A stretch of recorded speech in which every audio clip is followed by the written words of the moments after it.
Сәлеметсіздер ме, құрметті Алматы қаржы құқықтық және технологиялық колледжінің білім алушылары. Бүгін өтетініміз қонақ үй шаруашылығының экономикасы пәнінен бағалы қағаздар тақырыбы. Оқытушы мен Байбатчинова Ұлжан Айдарбекқызы. Сабақтың мақсаты білім алушылардың бағалы қағаздар, акциялар мен облигациялар туралы білімдерін қалыптастыру, ой өрісін дамыту, білім алушылардың экономикалық сауаттылыққа тәрбиелеу. Бағалы қағаз мүліктік құқықты куәландыратын белгілі бір жазбалар мен басқа да белгілердің жиынтығы болып табылады. Құнды қағаздар орта ғасырлардан бастап айналымға түсе бастаған. Сол кездегі жаңа географиялық жерлердің ашылуына байланысты ірі кәсіпкерлер олжалы болу мақсатында компанияларының акцияларын құнды қағазға айналдырады. Нәтижесінде Ост-Индия, Грузин, ағылшын, голландық компаниялар акционерлік қоғамын құрып, алғаш болып құнды қағаздарды шығара бастайды. Олардың акциялары күні бүгінге дейін Лондон мен Торонто биржаларында сатылуда. Бағалы қағаздар шығарылым нысаны бойынша келесідей болып бөлінеді. Бірінші, құжатты және құжатсыз. Келесі, эмиссиялық және эмиссиялық емес. Атаулы, ұсынбалы және ордерлік бағалы қағаздар. Құжатты бағалы қағаз құжатты нысанда, яғни бағалы қағаздың мазмұнын арнаулы техникалық құралдарды пайдаланбай-ақ тікелей оқу мүмкіндігі болатын қағаз немесе өзге де материалдық жеткізуші нысанында шығарылған бағалы қағаздар. Құжатсыз бағалы қағаздар ол құжатсыз нысанда электрондық жазбалар жиынтығы түрінде шығарылған бағалы қағаздар. Эмиссиялық бағалы қағаздар бір шығарылым шегінде осы шығарылым үшін бірдей жағдай негізінде орналастырылатын және айналымда болатын біртекті белгілері мен реквизиттері бар бағалы қағаздар. Атаулы бағалы қағаз ол куәландырылған құқықтардың онда аталған тұлғаға тиесілігін растайтын бағалы қағаз. Ұсынбалы бағалы қағаз ол куәландырылған құқықтардың бағалы қағазды ұсынушыға тиесілігін растайтын бағалы қағаз. Ордерлік бағалы қағаз ол куәландырылған құқықтардың онда аталған тұлғаға, ал оларға осы құқықтар Азаматтық кодекстің 132 бабының 3 тармағында көзделген тәртіппен берілген жағдайда басқа тұлғаға тиесілігін растайтын бағалы қағаз. Қаржы нарығы, сауда-саттық саласында ақшамен қатар жүретін құнды қағаз түрлері де бар. Экономика тілінде оларды облигация, акция, коносамент деп атайды. Бағалы қағаздар нарығы бұл жалпы экономиканың қаржы секторындағы ақша нарығы мен капитал нарығының ортасындағы нарық болып деп айтса болады.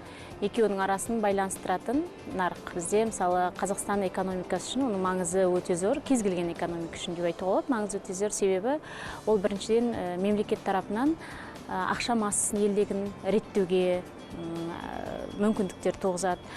Сонымен қатар мысалы тіпті инфляция деңгейін реттеуге мүмкіндіктер туғызады деуге болады.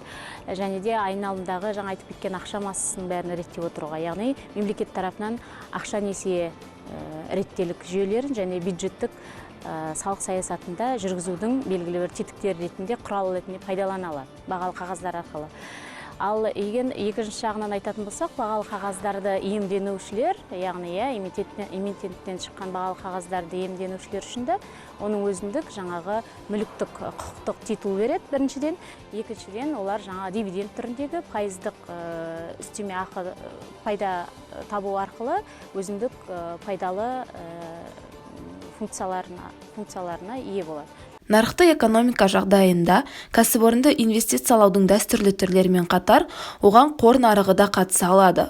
Акционерлік қоғам сияқты ұйымдастыру құқықтық формасы бар кәсіпорынның жарғылық қоры бөліктерге бөлініп, олар акциялар мен облигация түріндегі бағалы қағаздарды сату арқылы инвестиция тартуына мүмкіндігі бар. Облигация Ол шығару кезінде айналыс мерзімі алдын ала белгіленген, оны шығару шарттарына сәйкес облигацияны шығарған тұлғадан ол бойынша сыйақы алу және оның айналыс мерзімінің аяқталуы бойынша облигацияның ақшалай немесе өзге де мүліктік балама түрдегі нақты құнын алу құқығын куәландыратын бағалы қағаз болып табылады. Облигациялар тек атаулы эмиссиялық бағалы қағаздар ретінде шығарылады. Облигациялардың түрлері және олардың шығару тәртібі Қазақстан Республикасының заңдарымен белгіленеді.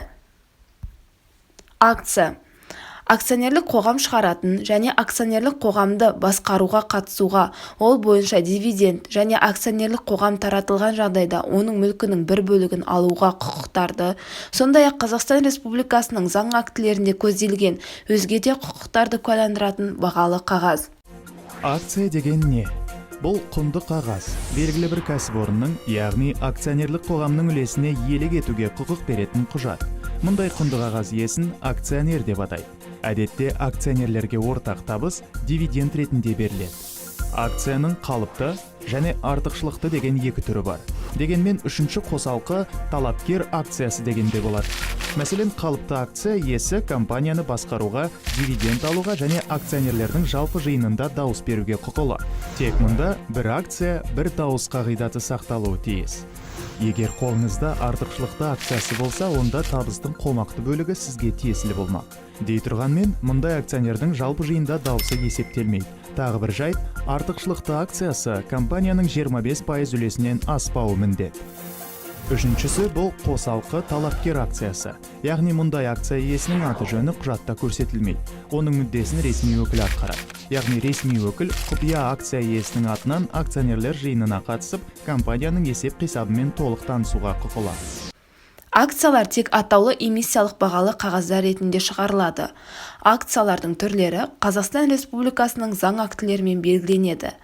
Акцияларды шығару тәртібі Қазақстан Республикасының бағалы қағаздарын рыногы туралы заңдарымен белгіленеді.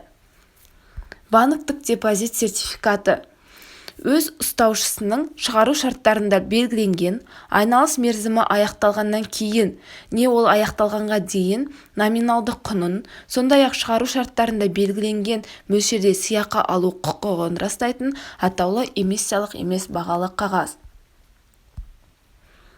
Бағалы қағаздарға салым салу қауіпті жұмыс болғандықтан, бағалы қағаздар нарығының конъюнктурасын әр уақытта бақылап отыру қажет.